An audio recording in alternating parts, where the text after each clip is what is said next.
Berwick Pursuivant of Arms in ordinary was an English office of arms created around 1460 for service on the Scottish marches based at Berwick upon Tweed. In the 16th century there was also a Herald, a pursuivant based at Carlisle on the west border.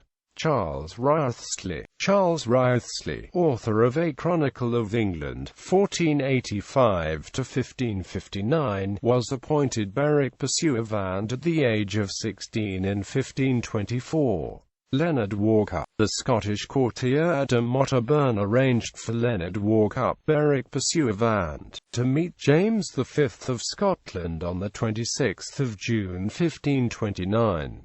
Walker had previously been Carlisle Pursuivant, an equivalent office in the West Border. In August 1534, Walker was described as newly made Carlisle Herald. An older authority states that Walker was made Berwick Pursuivant by Henry VII. On the 29th of December 1542 the Carlisle Pursuivant was appointed to conduct prisoners from the Battle of Solway Moss into England. Leonard was the last Carlisle Herald, and held that appointment in reign of Mary I of England. Henry Ray. While Berwick Pursuivant, Henry Ray twice met secretly with Margaret Tudor, widow of James IV, at Holyrood House in 1537. As an herald in Scotland he wore the English royal arms upon his breast. She told him to change his apparel and put on a Scottish cloak and hat and meet her in a gallery in her lodging. He witnessed James V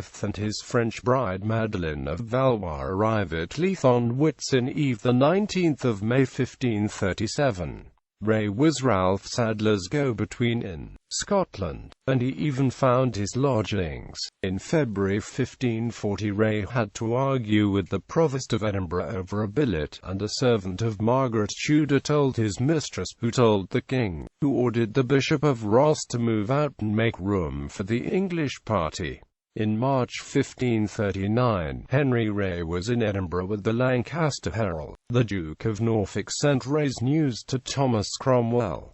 Ray had heard a proclamation that all Scotsmen should be ready for war. A secret friend, who was an associate of the banished Earl of Angus and an officer of the Scottish Royal Ordnance, had told him that 16 great cannons, culverins and 60 smaller guns had been refurnished and newly made in Edinburgh Castle. All the guns would be ready 20 days after Easter. Ray had attended a sermon preached by a friar to Mary of Guise in Linlithgow. His Scottish acquaintances told him that if England made peace with France, all three countries would be at peace. On the 25th of November 1542, he left Edinburgh with Somerset Herald Thomas Traherne, accompanied by the Scottish Dingwall Pursuivant. 2 miles from Dunbar, Somerset was murdered. Ray and Dingwall escaped. In September 1543, he took Ralph's messages to Regent Arran at Stirling Castle during the coronation of Mary, Queen of Scots. The War of the Rough Wooing began between England and Scotland with Henry Ray's declaration in Edinburgh on the 20th of December 1543.